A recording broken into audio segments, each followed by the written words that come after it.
Здравейте, приятели! Днес искам да ви споделя каква е ползата от MindMaster Extreme. Това е също един от любимите ми помощници, защото той е изключително лесен за употреба в ето такава to-go опаковка.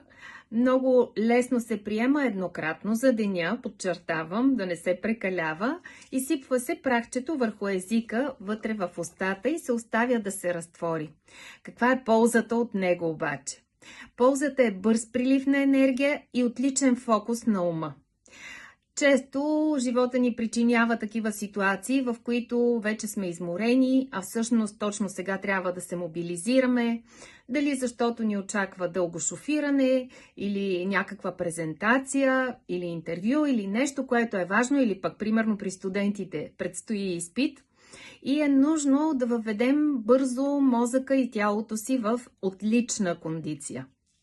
Ето това е продукта, който го дава.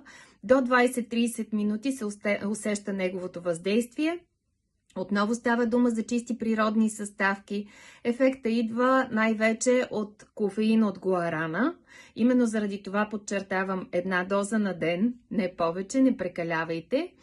И екстракт от зелен чай. Освен това съдържа един прекрасен букет от 6 жизнено важни витамина, между които витамините D, E, B12.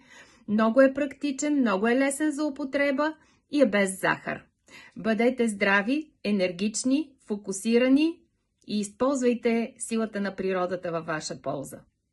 Всичко добро! До скоро!